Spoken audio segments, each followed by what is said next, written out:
नमस्कार, बहुत बहुत स्वागत है न्यूज 21 में आप सबका। आपके साथ मैं हूं ऋतिका पांडे। उप मुख्यमंत्री दिया कुमारी ने किशनगढ़ नगर परिषद प्रांगण में आयोजित शहरी सेवा शिविर का अवलोकन किया है। उन्होंने अधिकारियों को निर्देश दिए हैं कि शिविर में आए लोगों को किसी भी असुविधा का सामना न करना पड़े और सभी कार्य गंभीरता से निपटाए जाए। शिविर में उप मुख्यमंत्री ने लंबे समय से पट्टों की प्रतीक्षा कर रहे लाभार्थियों को पट्टे वितरित किए हैं और प्रधानमंत्री आवास योजना के अंतर्गत पात्र परिवारों को चेक्स भी प्रदान किए हैं।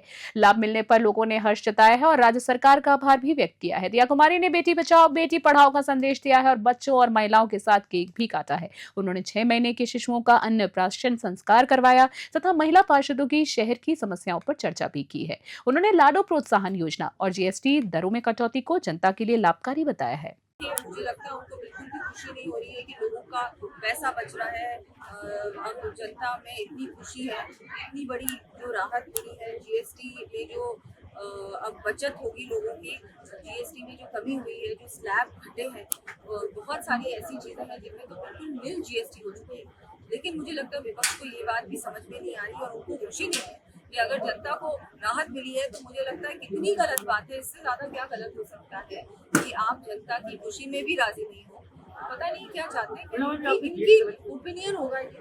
मैं तो ये कहूँगी कि ये जीएसटी में जो ये 2.0 जीएसटी जो अब कल से लागू हुई है, इसमें बहुत ज़्यादा फायदा होगा लोगों की। जो जिस तरह से आमदनी थी वो भी बढ़ेगी, इकोनॉमी भी हमारी और ज़्यादा बढ़ेगी, अच्छी होगी और ज़्यादा मैं मानती हूँ कि पूरे ही हर तरीके से, चाहे वो ग्राहक हो चाहे वो व्यापारी हो, हर किसी को इस जीएसटी, जो नई जीएसटी की दरें लागू हुई है कल से, उससे लाभ मिलेगा।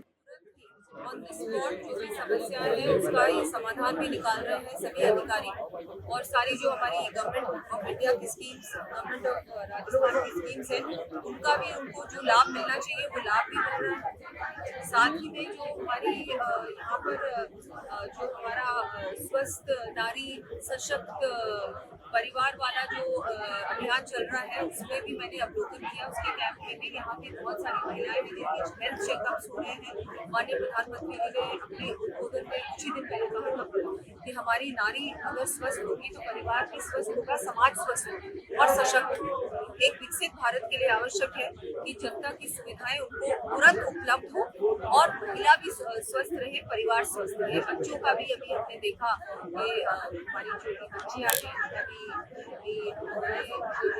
उनका भी यहाँ पर जो हमारी स्कीम्स है उनको भी वो तुरंत उसका, जो बच्चों को, छोटी बच्चों से लेकर जब तक हमारी बच्ची बड़ी होती है उनको भी लाडो प्रोत्साहन योजना के माध्यम से समय समय पर हम लोग उनका भी डायरेक्ट बेनिफिट ट्रांसफर होता है। तो वो स्कीम भी अभी हम लोगों ने महिलाओं को दी, बच्चियों को दी।